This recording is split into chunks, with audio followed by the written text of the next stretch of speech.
Salut, c'est Yohan et dans cette vidéo, on va voir ensemble comment maigrir en une semaine sans régime et comment de total débutant perdre de 1 à 3 kilos par semaine et continuellement. Si vous ne l'avez pas encore fait, cliquez en dessous dans la description pour recevoir votre série de vidéos offertes de la semaine uniquement disponible cette semaine. Il reste quelques places. On a littéralement aidé une femme de 57 ans à perdre ses 10 premiers kilos dès le tout premier mois. Donc cliquez en dessous dans la description. Ok, alors j'ai envie de vous montrer mon tableau d'évolution de poids, que ce soit annuel, hebdomadaire, mensuel, quotidien, etc. Et cette petite partie en bas à droite de 70 à 65,3 kilos, donc plus de 4,7 kilos en moins de 4 jours. D'accord? Et c'est pas tout, j'ai envie de vous montrer un autre. Donc on va voir ici de 69,9 à 68,1. D'accord? Donc c'est plus de 2 kilos aussi. Donc ce que je vais vous montrer, c'est les étapes que vous allez devoir effectuer pour obtenir ces résultats, les erreurs que j'ai fait et comment vous allez obtenir les mêmes, et aussi les erreurs que vous allez devoir absolument éviter de faire. Regardez encore ici, sur le tableau, je vous montre à gym, donc ça veut dire sport. Non, non, non, non, non, non. En fait, sport, ça veut dire qu'il n'y a pas eu de sport, d'accord? Non, non, non, non, non. Donc les techniques que je vais vous enseigner, c'est si vous le souhaitez, vous faites du sport. Si vous le souhaitez, si vous le souhaitez pas, vous n'en faites pas, d'accord? Je vais vous donner les techniques. Un qui va être sur votre rythme de vie, sur vos changements à effectuer pour pouvoir obtenir ces résultats, sur comment maigrir en une semaine sans régime. Et ensuite, je vais vous donner une activité sportive que vous faites uniquement si vous le désirez pour encore augmenter vos résultats et obtenir des résultats beaucoup plus rapides. Ok, c'est à vous de voir, vous le faites comme vous le souhaitez. En tout cas, je vais vous expliquer tout ça en 3 étapes. Ensuite, vous n'êtes pas obligé de faire tout sport que je montrais juste avant, donc on va parler de tout ça. Donc, comment maigrir en une semaine sans régime? Alors, les premières erreurs que j'ai pu effectuer et que je vous conseille absolument d'éviter de faire, d'accord, c'est 10 ans à 12 ans auparavant, je sais plus trop quand j'ai commencé, mais ça fait un bail, j'arrête de compter. Je me suis fait suivre par 3 personnels, 3 coachs, 3 personnes qui venaient de sortir de l'école, de l'école d'éducation sportive, etc. Et ces personnes manquaient de 3 choses, d'accord? Et il va falloir que je vous les partage. S'il y a 3, c'est pas pour rien. C'est parce que j'ai testé avec une, je me suis dit, bon, ça marche pas, peut-être qu'il faut que je teste avec d'autres. Et après 3, je me suis dit, non, c'est bien eux, en fait. Et c'est pas eux, la racine, en fait, c'est le système éducatif qu'ils ont suivi. Et je vais vous l'expliquer pourquoi. D'accord? Première, c'est qu'ils n'étaient pas passionnés. Ok, passion, c'est important pour tous les gens qui réussissent dans la vie. Ils vont vous dire une chose, faut être passionné pour pouvoir tenir 50, 10 ans, 15 ans sur le long terme, d'accord? Je connais des PDG, s'ils recrutent quelqu'un, ils préfèrent même recruter quelqu'un d'autodidacte, parce qu'au moins cette personne d'autodidacte sera, au fond, enfin, on saura que elle a la passion pour ce qu'elle fait, et que c'est pas juste qu'elle a suivi un cursus scolaire par défaut parce qu'elle savait pas quoi faire. Ok? Donc premier, passion. Le deuxième, elle ne savait pas transmettre leurs connaissances, donc je savais pas si c'était à cause de l'école ou si c'était eux. Mais après 3, je me suis dit non, c'est pas possible. 3, ça vient de l'école. Donc ils ne savaient pas comment transmettre de l'école. Pourtant, on est censé savoir comment enseigner aux autres quand on effectue ce genre d'études. D'accord? Ensuite, le troisième, ça a été qu'ils n'avaient pas les résultats que je voulais. D'accord? Donc premier, pas passion. Le deuxième, ils savaient pas comment transmettre des connaissances. Et troisième, ils n'avaient pas les résultats. Encore, je me suis dit c'est ok. Ils ont les connaissances, ils viennent de sortir de l'école, donc ils vont m'apporter ces connaissances même s'ils n'ont pas les résultats. Donc je vais leur faire confiance. Mais après 3, je me suis dit c'est trop, d'accord? Donc voilà, en fait, il faut que je vous explique qu'est-ce qu'il y a derrière, c'est que le système éducatif, la plupart des recherches qui sont effectuées dans le domaine de la santé, etc., déjà la santé ça passe en dernier, l'économie ça passe en premier, etc., vous le savez très bien, sont effectuées, les études sont effectuées, les recherches dans les pays du nord de l'Europe sont effectuées aux États-Unis ou encore en Chine ou dans d'autres pays, et encore en Chine on n'a pas toujours accès. Et c'est énormément de voilà, c'est énormément de recherches, etc. Donc ça prend de 3 à 5 ans, d'accord, à être effectué parce que l'économie encore ça passe en premier. Une fois qu'on a ces informations, que ça revient jusqu'à nous, ça met 3 à 2 à 3 ans avant d'être mis à jour dans le système éducatif. Pourquoi? Parce que le gouvernement doit choisir les bonnes informations pour la société et le gouvernement. Deuxième, ils doivent mettre à jour les manuels scolaires et la structure scolaire.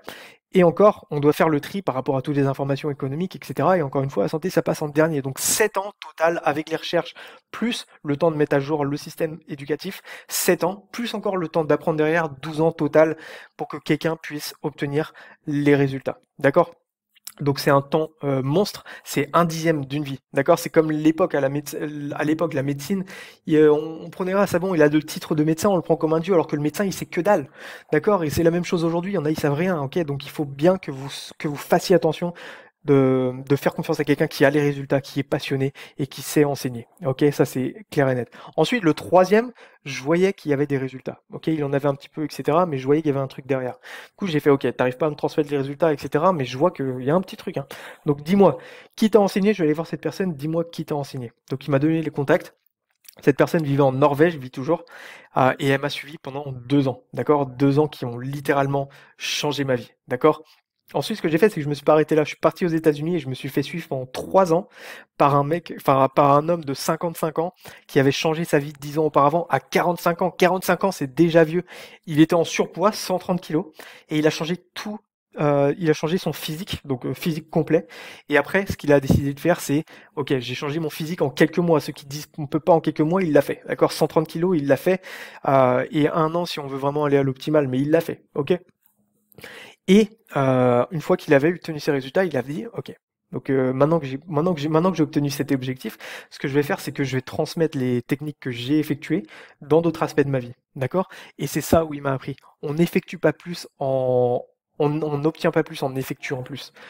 On obtient plus en effectuant moins, mais en effectuant mieux. D'accord? Ça peut paraître logique, mais écoutez bien ça. Tu prends ta quantité d'informations et d'actions que tu as appris, par exemple, en Norvège, et il m'a dit, t'écrèmes, t'enlèves, t'écumes, et tu gardes que l'essentiel. D'accord? Qu'est-ce que ça permet? Ça permet en fait de garder du temps, de garder des efforts en termes de temps, en termes d'efforts et en termes de tout ce que vous voulez. Parce que vous avez moins de temps à passer à faire des choses que vous voulez pas, d'accord? Donc il m'a dit, tu as plus de temps à passer avec ta famille et tes amis, beaucoup plus de temps à passer à des activités que tu veux faire, ou ta vie professionnelle ou personnelle, d'accord? Ça peut sembler logique pour vous, mais quelqu'un de débutant, pour comment maigrir en une semaine sans régime, toute personne ne sait pas quelles activités sont bonnes à faire et quelles ne sont pas à faire. Quand vous débutez, vous allez dans tous les coins. On est comme quelqu'un qui essaye tout et on ne sait pas ce qui est bien ou pas parce qu'au final, on n'a aucune expérience. D'accord? Donc vous avez deux choix. Soit vous faites suivre par quelqu'un qui connaît et qui va vous donner la ligne directe à suivre, soit vous faites vos erreurs et vous passez 10 ans à faire des erreurs pour apprendre à accumuler toutes ces connaissances. D'accord? C'est les deux choix. Et moi, je vais vous enseigner ces connaissances dans cette vidéo. Ok? Donc, il m'a dit, tu prends, t'écumes, et une fois, tu gardes l'essentiel. C'est comme quand vous brossez les dents. Votre dentiste va vous dire, brossez-vous les dents de manière souple. Quelques doigts et pas votre main. Pas de manière avec effort, d'accord? De manière souple. Et ensuite, vous brossez les dents de haut en bas, pas d'avant en arrière, d'accord? De haut en bas, pour que ça aille bien entre les dents. Donc en plus de le faire de manière plus facile, plus souple, on le fait de manière plus optimisée, d'accord? Et encore une fois, quand vous brossez les dents, vous prenez souple et pas par effort et vous brossez pas pendant 1 heure parce que vous allez déchausser vos dents, vous allez casser votre émail et vous allez attraper des infections aux gencives, d'accord? Donc vous allez le faire de manière simple, souple et pas longtemps. Et c'est ce que je vais vous enseigner pour vous, pour comment maigrir en une semaine sans régime. Je veux pas que vous passiez du temps à le faire. On va obtenir des résultats incroyables en un minimum de temps et c'est ça que je vais vous enseigner à faire. D'accord?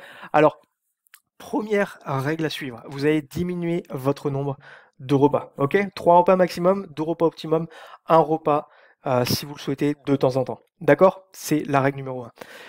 Maintenant, une erreur que beaucoup de personnes font, donc 40 à 60% des personnes que je suis personnellement pour perdre du poids font cette erreur. D'accord? Ils vont faire 2 repas par exemple, on choisit un chiffre au hasard, par exemple 3 ou 2, là c'est 2.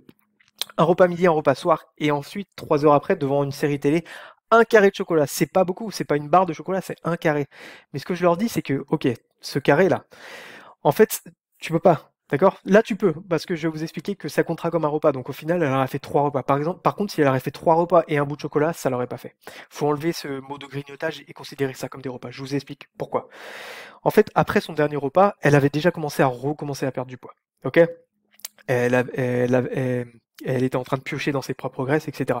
Quand elle a mangé ce tout petit bout de chocolat, la plupart des excuses qu'on me dit, et ça fait toujours sourire, c'est ça va, c'est qu'un bout de chocolat, ou le deuxième, c'est bon, ça fait partie de mon dernier repas, sauf que c'était 3 heures après. D'accord? Et comment je leur explique, c'est que, bon, après le dernier repas, c'était 3 heures après, t'étais déjà en train de reperdre ton poids, d'accord? Donc, comment maigrir en une semaine sans régime, ok? Donc quand tu as commencé à... C'est pas un régime parce qu'on mange ce qu'on veut, ok? Quand tu as commencé à manger ce petit bout de chocolat, donc encore une fois, elle mangeait ce qu'elle veut, donc sans régime, Ce qui s'est passé, c'est que elle a reproduit les sucs gastriques et elle a reproduit la sécrétion d'insuline. Donc sécrétion des sucs gastriques, sécrétion d'insuline. Et dépendant des aliments, dépendant de ce que vous ingérez, ça peut prendre 1 à 3 heures encore à digérer ou vous n'allez pas perdre de poids. Et c'est pour ça que c'est important. Diminuez votre nombre de repas, ne grignotez pas entre les repas, ce qui apporte à la deuxième solution. La deuxième étape que je vous donne, c'est après diminuer votre nombre de repas, c'est ne pas grignoter. Donc on rejoint celui du chocolat. Encore, cette personne avait fait 2 repas et un bout de chocolat, donc ça compte comme 3 repas. Vous pouvez le faire aussi parce que vous restez à 3 repas. Par contre, si vous avez fait 3 repas et un bout de chocolat, vous ne le faites pas parce que vous n'êtes plus à 3 repas. D'accord? Vous serez à 4. Donc deuxième, ne pas grignoter. Une personne que j'ai suivie qui a obtenu des résultats incroyables, parce qu'elle avait beaucoup à perdre après avoir pris à cause d'anxiété, machin. C'est ça que je lui ai donné comme étape. D'accord? Je lui ai dit, je lui ai donné tous les étapes que je donne dans mon processus moi-même parce que j'ai un processus que je donne à mes étudiants personnellement ensuite. Donc là, je vais pas tout donner, bien sûr. Là, je vous donne ce qui vous permet d'obtenir vos résultats, de comment maigrir en une semaine sans régime. Cliquez dans la description si vous voulez en obtenir plus. D'accord? Donc ce que je lui ai dit, c'est que, ok, qu'est-ce qui va pas? Parce que t'es pas l'unique petit flocon de neige pour qui ça va pas marché, ça marche pour des dizaines, des centaines, des milliers, des millions de personnes. D'accord? Des centaines de milliers et des millions de personnes. T'es pas l'unique petit flocon de neige pour qui ça marchera pas. Elle était excitée, elle perdait énormément le premier mois, etc. Enthousiaste. Et après, elle a commencé, ah, je perds plus, il y a un truc qui déconne, qu'est-ce qui va pas? Et elle me demandait, j'ai fait, bon, t'es pas le seul petit flocon de neige, comme je disais, il y a quelque chose qui va pas, dis-moi. Il me disait, ok, bon, je bois du lait entre mes repas, je fais stop, c'est bon, c'est déjà fini. Regarde ta brique de lait, et si pour 100 calories dans le tableau de la nutrition, des nutriments et de composition alimentaire, si pour 100 grammes, t'as plus de 10 kilocalories, c'est que t'es en train de faire un repas. Arrête, enlève ce mot grignotage de ton esprit, de ton vocabulaire, ça n'existe plus, mes repas. Faut pas s'embrouiller avec les mots alors qu'ils veulent tous dire la même chose, d'accord? Tu prends la brique alimentaire, tu regardes pour 100 grammes s'il y a plus de 10 calories. Si tu as consommé quelque chose qui en a plus, tu as fait un repas et pour tous les aliments. Par exemple, petite bouteille d'eau aromatisée à la fraise, etc. 80% des bouteilles sont bonnes et il n'y a pas de calories. Mais 20% contiennent des calories. Donc regardez même là-dessus, même quand vous vous promenez avec votre petit sac et que vous avez une bouteille aromatisée, regardez la composition des aliments. Si pour 100 grammes vous avez plus de 10 kilocalories, c'est bon, vous êtes déjà trop. D'accord? Faites-le. Faites attention à ça. Ok? Donc première étape, diminuez votre nombre de repas. Deuxième étape, ne grignotez pas. Et cette personne après a littéralement explosé ses résultats encore une fois. Et sur le long terme, parce qu'on veut toujours obtenir sur le long terme pour comment maigrir en une semaine sans régime.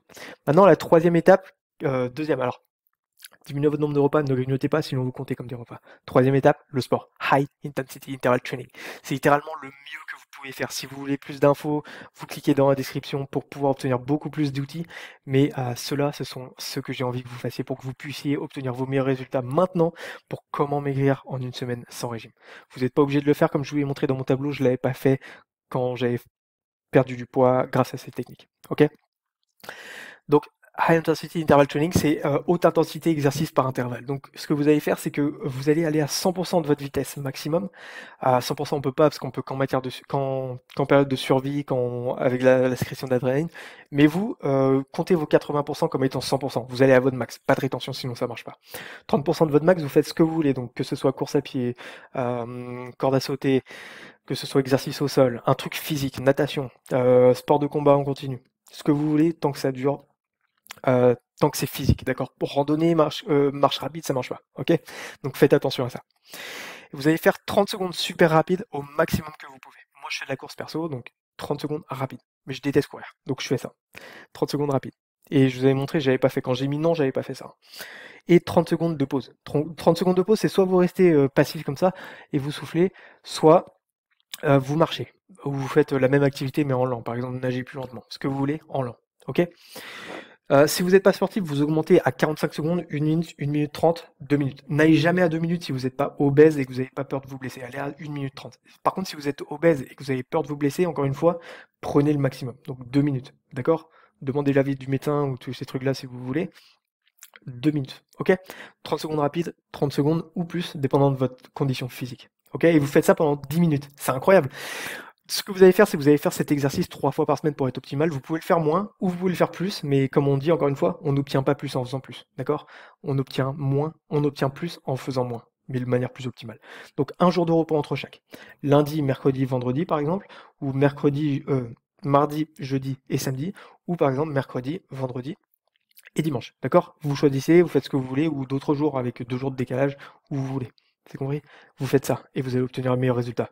Rappelez-vous, on diminue le nombre de repas, on grignote pas entre les repas et on effectue ces activités sportives si on souhaite obtenir plus de résultats beaucoup plus rapidement pour comment maigrir en une semaine sans régime. Ok? Si vous l'avez pas encore fait, demandez votre série de vidéos de la semaine dans la description, cliquez. Il reste encore quelques places pour cette semaine. On a littéralement aidé une femme de 57 ans à perdre ses 10 premiers kilos dès le tout premier mois. Donc cliquez en dessous dans la description. On se retrouve maintenant dans la prochaine vidéo. Je vous dis à très. Ciao, ciao.